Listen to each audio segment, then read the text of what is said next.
Je me sens si loin de toi, trop loin pour entendre ta voix.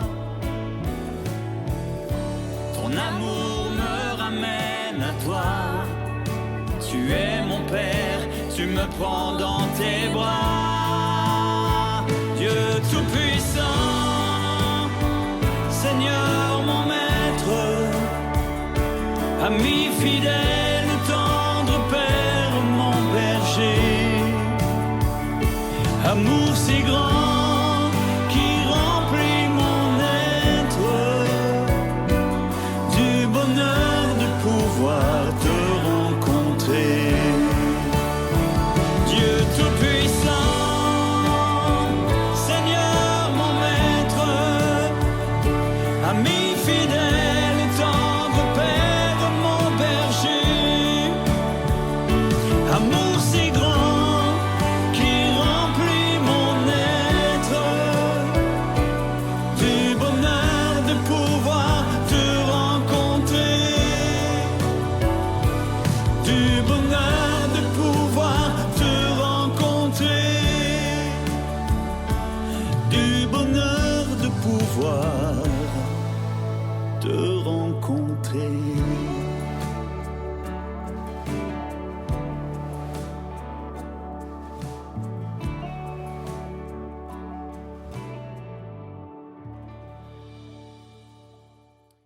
Alors bonjour tout le monde, tu peux afficher le texte.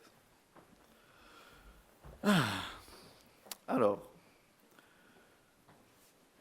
dimanche dernier j'avais fait une annonce pour une greffe de gencive. J'ai eu quelques complications suite à l'amoxicilline avec des réactions cutanées, donc j'ai une perforation de la joue, donc soyez clément avec moi.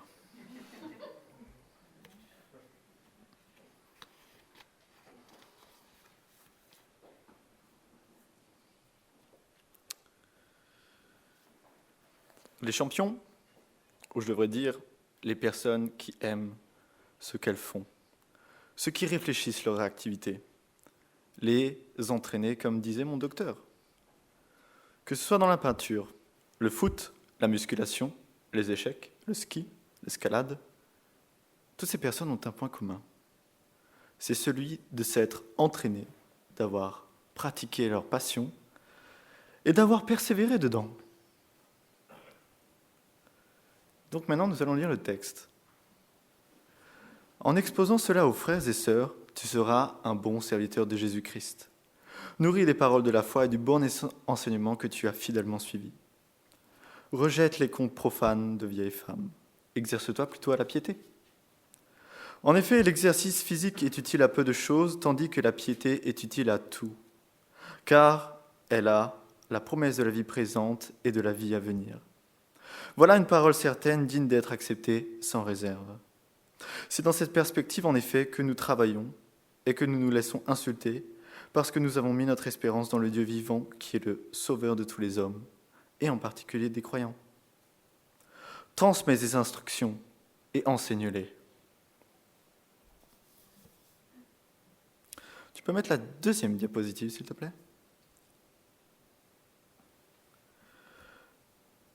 Tu seras un bon serviteur de Jésus-Christ, un bon serviteur. Mais qu'est-ce qu'un serviteur ? C'est quelqu'un qui sert une nation, une personne ou une institution envers laquelle il ou elle a des devoirs. Donc aujourd'hui, nous allons nous demander comment Timothée a fait pour être un bon serviteur. Tout d'abord, il avait un devoir, une mission, celle d'exposer, de montrer aux frères et sœurs ce que c'est que d'exercer la piété. Cette promesse de la vie présente et de la vie à venir. Alors une autre question se pose. Savez-vous ce que c'est que la piété ? Dans la Bible, la piété signifie honorer Dieu, adorer, célébrer de tout son cœur, de toute son âme et de toute sa pensée. C'est être attaché à Dieu. De manière plus précise, la piété, c'est un attachement intérieur, une soumission à la volonté de Dieu, avec crainte du Seigneur. Mais rassurez-vous, il ne s'agit pas ici de peur, mais d'un grand respect que l'homme éprouve devant la majesté transcendante et la sainteté parfaite de notre Créateur. La piété, c'est comme une fleur qui grandit sous un soleil de foi. Elle se déploie lentement tout au long d'une vie. Elle renforce peu à peu sa vigueur et sa couleur. Comme la piété renforce un sentiment profond de dépendance et de vénération par rapport à Dieu. Voilà ce qu'est la piété. Elle se manifeste par l'amour fervent pour Dieu et par les gestes envers les autres. Car Dieu, dans son plan, nous a demandé de l'aimer plus que tout et aussi d'aimer son prochain comme nous-mêmes. N'est-ce pas la plus belle mission, le plus élevé des devoirs ? Nul besoin de conquérir des nations comme d'autres le font. Comme Timothée devait enseigner la piété, il se devait de montrer l'exemple. Il devait la pratiquer pour lui, mais également avec ses frères et sœurs. Non pas pour chercher à vanter ses connaissances, mais par son amour, il garantit à l'Assemblée de rester proche du Seigneur. Paul fait mention de lui comme une personne nourrie de la foi et du bon enseignement qu'il a fidèlement suivi. Il le met en garde du mépris de sa jeunesse que peut lui porter à son encontre. Mais rappelons que Timothée, à ce moment-là, avait 40 ans. Donc, tous ceux qui ont 40 ans et un peu plus, vous êtes jeunes. Yes.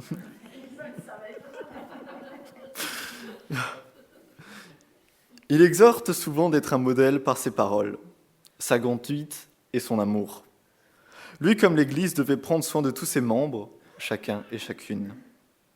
Et cette attitude devait dépasser le stade des bonnes intentions. Il cherchait réellement à prendre soin des autres. Un bel exemple de personne nourrie de la foi qui nourrit les autres. En parlant de nourriture, revenons-en au texte. Nourris des paroles de la foi et du bon enseignement que tu as fidèlement suivi. Rejette les contes profanes de vieilles femmes et exerce-toi plutôt à la piété. La bonne parole est une bonne nourriture qui faisait de lui un bon serviteur guidé par sa foi. Ce qui l'empêchait de se perdre, car dans l'Église, de temps en temps, il y avait du radotage. Un radotage dont il ne devait pas tenir compte, mais mépriser et bannir, comme si cela corrompait la vérité précieuse de Dieu. Si nous étions ainsi fondés et fermes comme Paul, nous ne serions pas désemparés en présence des événements. Nous ne nous laisserions pas entraîner par des nouveautés, souvent néfastes. Je vous laisse lire l'actualité. Dans cette phrase, on voit deux temps de communication. Premièrement, se nourrir de la vérité, la recevoir correctement, s'en imprégner. Deuxièmement, pouvoir l'exposer, mais pouvoir l'exposer dans son sens fort, avec autorité, pas seulement de communiquer. Paul encourage le ministère de Timothée parce qu'il est resté attaché à la belle parole et qu'il l'a suivi fidèlement. C'est aussi un encouragement à progresser dans cette voie. Le verbe « nourrir » suggère la continuité, évoque un accueil de la bonne parole impliquant son assimilation régulière, une rumination qui pénètre la pensée et l'existence. En vérité, c'est toute la vie qu'on reçoit l'Évangile. C'est une chose sérieuse que le disciple de Paul doit communiquer. On le sent dans le sérieux de la menace présente, celle de garder la vérité de Dieu. Repousse les fables impies, des spéculations, des élaborations artificielles, car en fait, sous une apparence de recherche pieuse, elles éloignent de Dieu. Le refus est énergique. Les contes de vieilles femmes sont une expression péjorative fréquente dans l'Antiquité, suggérant des discours abondants mais superficiels, bons pour les naïfs. Ici, pas d'argument opposé à l'hérésie. Elle est disqualifiée sur le fond et la forme de son propos. Repousser de telles fables signifie pour Timothée de s'en préserver d'abord lui-même et éventuellement argumenter contre les thèses erronées, bien sûr dans la mesure où elles sont repérables et les contradicteurs suffisamment honnêtes. Cela demande de la pratique et de l'exercice. Revenons au texte. En effet, l'exercice physique, c'est le moment où je me tire une balle dans le pied, est utile à peu de choses. tandis que la piété est utile à tout, car elle a la promesse de la vie présente et de la vie à venir. Voilà une parole certaine digne d'être acceptée sans réserve. Par cet exercice, la piété, les fables et les histoires sont rejetées tout naturellement, sans effort. Cet exercice doit commencer dès le matin. L'exercice à la piété doit être un exercice personnel. Exerce-toi toi-même. Nous ne pouvons pas vivre sur la piété des autres, de nos parents, de nos familles. La piété et la communion sont personnelles. Timothée avait montré l'importance de la piété pratique. Aussi, lui s'y exerçait, à pratiquer les rapports de communion entre son âme et lui. La piété exige qu'on s'y exerce de façon habituelle. Prenez de bonnes habitudes. Alors, soyons clairs. Les exercices liés à la maintenance de la santé sont importants, mais aussi utiles à l'équilibre de l'esprit. Ces choses ne sont pas défendues pour le chrétien, mais leur utilité n'est pas aussi étendue que la piété. La piété est utile à tout. Nous nous privons de beaucoup de bénédictions en ne nous exerçant pas nous-mêmes à la piété. On sacrifie volontiers un certain temps pour l'exercice corporel. Il a sa place, mais l'apôtre nous dit qu'il est utile à peu de choses. Les exercices physiques ne sont que pour la vie présente, alors que la piété porte avec elle un profit non seulement pour la vie présente, mais pour l'éternité. En soi, il n'y a pas de mépris du corps ici. Généralement, les illustrations tirées du sport sont positives. En fait, l'évaluation ne porte pas ici sur l'exercice physique en tant que tel, c'est plutôt l'opposition entre le peu et le tout. Le point important, c'est la supériorité du tout qui fait pâlir le peu. Le peu étant les lauriers de récompense gagnés lors de jeux, de courses, pour une victoire future incertaine. Le tout, c'est la piété utile à tout. C'est la vie promise qu'offre Jésus-Christ, la vie au sens le plus plein du terme. La fin du verset atteste l'immense valeur de la piété, une utilité totale. Cette utilité ne se rattache pas à la possession matérielle et au succès que les hommes recherchent habituellement. La piété permet d'éviter des erreurs coûteuses, même si elle s'accompagne, comme le rappelle l'image sportive, de renoncement, d'épreuves. Elle saisit ce qui est véritablement précieux dans divers domaines, ce que Dieu approuve.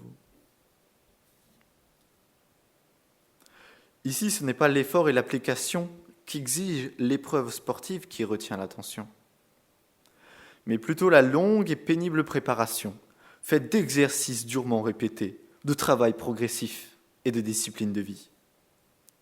De plus, l'exercice de la piété nous fait attendre le retour du Seigneur. Alors, comment prendre ça pour nous ? Comment nous exercer à la piété ? L'important, comme dans le sport, peu importe le niveau, c'est de commencer. Alors, j'ai quelques applications. 2 applications. Première application, commencer. Comme tout sport ou régime ou aventure, l'essentiel, les 50% sont, comme dans la Genèse, au commencement. Se lancer est le premier pas, tellement simple et tellement important à la fois. Il n'est pas question de performance. Il n'est pas question d'être parfait. Il est question de début.